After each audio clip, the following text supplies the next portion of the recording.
আমাদের নলপুর থেকে মাত্র 40 টাকার টিকিট কেটে 7টা 5-এর সাঁতরাগাছি মেছেদা দীঘা লোকালটা ধরে নিলাম।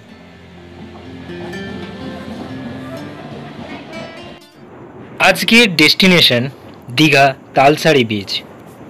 ওখানের যে মনোরম প্রাকৃতিক দৃশ্য সেটা তোমাদের সঙ্গে তুলে ধরব। কোলাঘাটের ব্রিজের উপর দিয়ে যখন ট্রেনটা যায় তখন অপূর্ব দেখতে লাগে চারিদিকের প্রাকৃতিক পরিবেশ।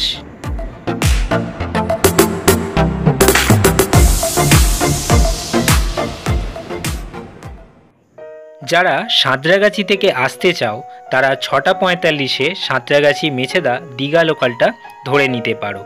এছাড়া যারা হাওড়া থেকে আসতে চাও তারা তম্রলিপ্ত এক্সপ্রেসটা ধরে নিও 6টা 45-এর টাইম।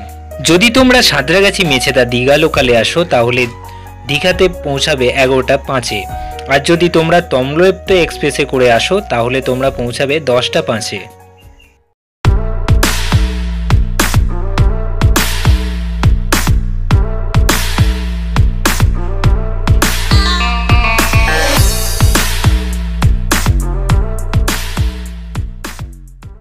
তো গাইস, এখন দীঘা স্টেশন থেকে টোটো করে তালসারি বিচ যাচ্ছি। তো ওখানে গিয়ে তোমাদের সুন্দর কিছু দৃশ্য তোমাদের দেখাবো। তো চলো সঙ্গে থেকো সবাই। দীঘা থেকে তালসারি বিচ 8 কিলোমিটার, যেতে সময় লাগে 32 মিনিট। টোটোয় ভাড়া নেয় 50 টাকা পার পারসন। যদি তোমরা রিজার্ভেশন করে নাও তাহলে 400 টাকার মধ্যে আপ ডাউন হয়ে যাবে। তোমাদের বলে রাখি, রিজার্ভেশন করার পরেও কিন্তু ওখানে একটা পার্কিং চার্জ যারা ট্যুরিস্ট যায় তাদেরকে দিতে হয়। Hey guys, welcome to new another blog. আমি রবিন, তোমরা দেখছো রবিন দাস ব্লগস। আজকে এই মুহূর্তে চলে এসেছি তালসারি বিচে, দীঘার তালসারি বিচে।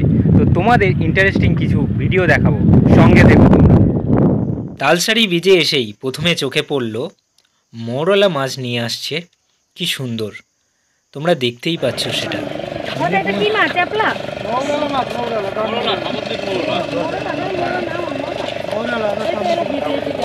আজ তোমরা এমন কিছু দেখতে চলেছ আগে কোনো ভিডিওতে তোমরা দেখোনি। তালসারির প্রচুর ভিডিও তোমরা দেখেছো, কিন্তু এই রকম যে ভিডিও আজ আমি তোমাদের দেখাবো। সঙ্গে থেকো সবাই।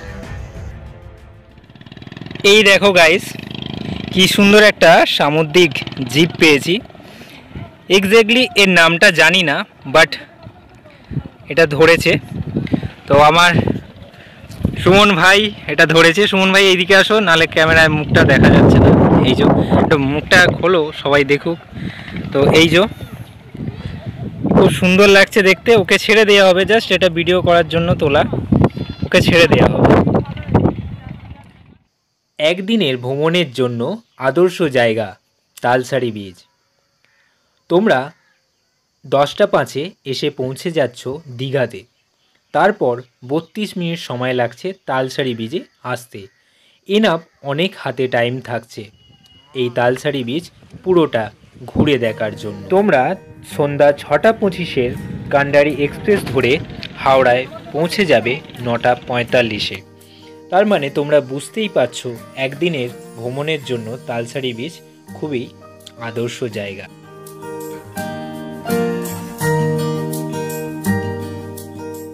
এখানে মৎস্যজীবীরা তাদের কর্মে ব্যস্ত, আর আমি ব্যস্ত তোমাদের এই সুন্দর একটা দৃশ্য দেখাতে। কি অপূর্বভাবে তারা তাদের কাজটা কি সুন্দর করছে।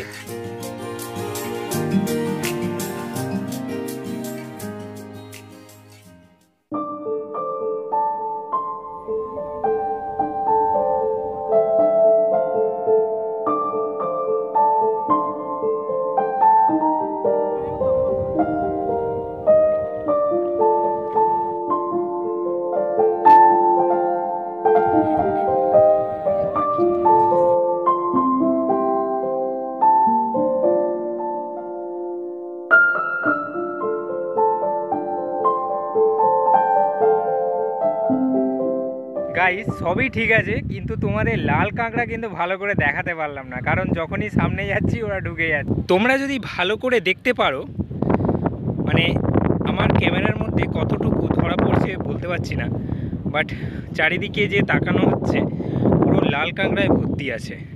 তোমরা একটু যদি ভালো করে দেখো বুঝতে পারবে, কারণ কাছে গেলেই ওরা কিন্তু ঢুকে যাচ্ছে। তালসারির এই ব্লগটি তোমাদের কেমন লাগলো অবশ্যই কমেন্ট করে জানাবে, আর একটা লাইক দিয়ে দেবে। আর যদি তুমি নতুন হয়ে থাকো তাহলে অবশ্যই সাবস্ক্রাইব করে যাবে।